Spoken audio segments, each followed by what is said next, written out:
Hey, what's up? I'm Cartagrapher, and this is new Minecarft 1.21.5 update. The first thing added to the new version of Minecarft is Leaf Leader, and it is purely a decorative block. A leaf leader can be mined with any tool, and it doesn't require silk touch. You can even break it by punching with your hand. The main purpose of this block is decoration. 4 small blocks of leaf leader occupy a single block space. You can easily use it to create various designs or even write messages. Another feature of leaves, they can be used as fuel. You'll need 2 units of leaves to smelt 1 item in a furnace. Oh, by the way, leaves do not regenerate, so how to get it in large quantities? Just grab your shears and start harvesting leaves from trees. Then simply throw them into a furnace and now you have a leaf leader. The next thing added in this update is Wildflowers. Compared to pink petals, Wildflowers have smaller blossoms. Their mechanics are identical to pink petals, the same way of harvesting and placement. And of course, bone meal works on these flowers as well. Additionally, you can get yellow dye from these flowers, and these flowers don't generate in all biomes, only in the birch forests and meadows. Previously, only 2 blocks could emit leaf particles, but now all leaves can release them. Now, the most unusual addition in this update is the new pig variant. The brown pig is the warm climate variant, while the pale pig is the cold climate variant. They have no differences in stats and are identical to regular pigs. Obviously, the cold climate variant can only be found in cold biomes. The reference for these pigs was a real-life breed called Magnalitsa. The warm pig variant can be found in warm biomes. They fit in perfectly. The reference for these pigs was the tufted pig. Next, I'd like to mention that developers are increasing the generation of the Pale Garden biome. Now it will cover a larger portion of the dark forest. Additionally, the developers continue to improve and update it. They've added a new texture for the Sleeping Creaking Heart. Previously, it is an active state. It had one texture, but now it will have a barely orange texture. However, when night falls, it activates and summons the creaking. The same thing happens with the Eye Blossom flowers. They too activate at night. Oh, by the way, many players requested this and the developers have made it happen. Now if you use any name tag on a creaking summon by the Creaking Heart, it won't disappear with the arrival of day. Do you remember the block called LodeStore? Yes, it's the block that was introduced in 1.16. You place the block, use a compass with it, and now the compass will point the direction of the lodestone. To craft it, you need a chisel stone brick and a netherite ingot. At the beginning of the game, the crafting seems pretty complicated. Now the recipe has been simplified. Instead of a netherite ingot, you now use an iron ingot. And that's not all! Now the lodestone can be found in chests near ruined portals. This change definitely deserves a big thumbs up. If you noticed that the Meadow biome has a lot of tall grass, that's true, it was really abundant. Players started complaining about it, and the developers have fixed it. Now tall grass will appear less frequently in that biome. Look at this cow. At the first glance, nothing seems unusual. But what if we do this? Yes, now the cow has a new texture. When I compare them, the difference is huge. On the right, you can see a cow with an old texture. First, the new cow white spots are slightly blurred. And most importantly, they've updated its face. Now it's convex and rendered in 3D. Oh, by the way, almost forgot. Now this cow is considered a moderate climate cow because we've got a new cow variants. They're so cute, and they're very same they're cold climate cows.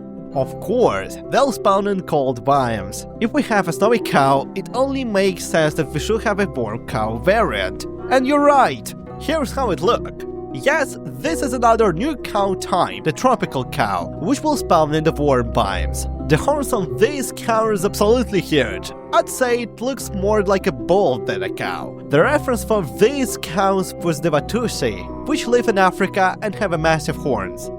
Next up is very rare edition. Just look at that. If I hadn't told you, you might not have noticed, but this is a new block called Bush. For comparison, we have the berry bush and this is the regular bush. While the berry bush slows you down and deals damage, the regular bush does nothing. It's purely decorative for now. You can craft or do anything with it. However, if you use bone meal, you can multiply it. And that's all for now.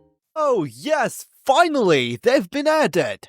These are the Fireflies, which were promised back in 2021. At that time, many similar mods were released that added Fireflies, and Mojang had tried to add them but postponed the idea for a long time. Now, they can be found as farms and near rivers. Yes, they also added another type of bush. Right now, during the day, Fireflies won't come out, but if you wait until night, you'll see particles flying out from these bushes. Fireflies will appear only when you approach the bush. And how do you harvest this bush? It's simple. Just hit the bush with your hand and you'll get a bush with fireflies.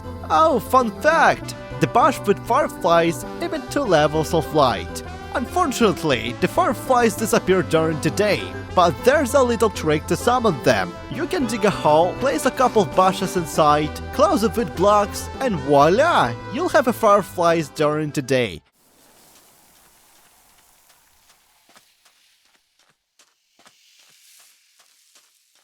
I purposely went silent so you could listen to new desert sounds. And yes, these sounds are actually coming from the sand. Well, if we're already in the desert, take a look at the cactus. Now the cactus has a flower. The cool thing is that the cactus flower can be placed anywhere. Its texture is beautiful, like a decorative block, it really stands out. Plus, you can make a pink dye from this flower. So, how do you grow these flowers? Bone meal doesn't work, so the only method is to grow them manually on cactus. If a cactus is between 1 and 2 blocks tall, there's a 10% chance for a flower to spawn. If it's 3 blocks tall, the chance increases to 25%. And yes, for the cactus to grow these flowers, it needs extra space, so your cactus farms remain safe.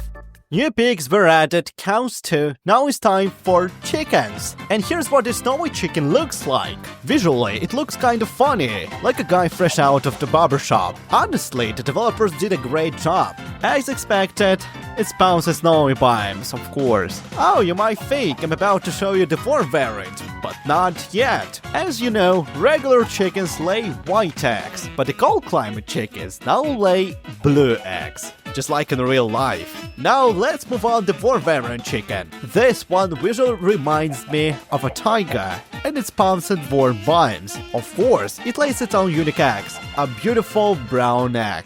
Another type of grass has been added, dry grass. It doesn't just appear in desert, but also in badlands biomes. Visually, it looks great. There's the 2 variants, short dry grass and tall dry grass. You can place them in any dirt-based block except for paths. However, you can't collect them by hand, you'll need to use shears to harvest them. In this update, the developers fixed an important issue related to the game's sound system. Previously, when breaking blocks or plants, their distraction sounds had inconsistent volume levels. Here's how it used to sound. And here's how it sounds now. There's definitely a difference.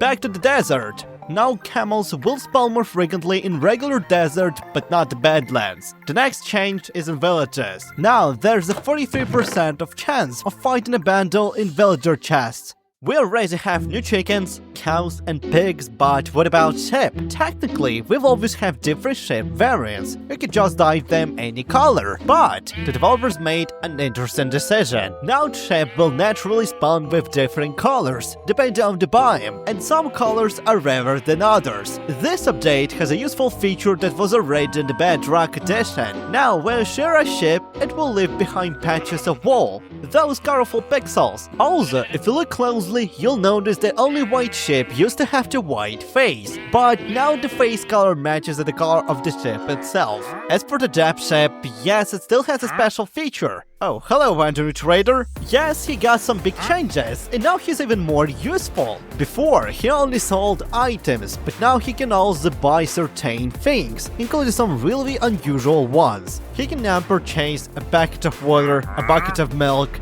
a water bottle, a fermented spider eye, a baked potato, a hay bale. And that's not all. He also offers new trade items. Here's a full table of changes to what he buys and sells. By the way, when you create a new world, there's a section called Experiments. And in it, you can enable the villager trait rebalance. This change only affects cartographers. Now, they can sell maps that shows the location of other villages. If you level up the cartographer to level 2, they'll start selling maps. In the new update, voles now have different personality types, similar to what we saw with pandas. Visually, this doesn't affect the voles, but you can hear it in their sounds. Each temperament have its own unique sound, so here's some examples. For big wolves.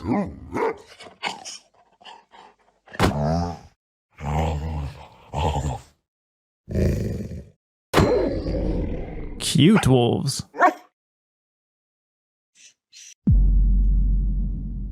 The new Spawn X update has brought some major changes. New icons for Spawn X, which are now more detailed and easier to recognize. The icons make it clear what mob the egg belongs to. Here's a closer look at the Spawn X.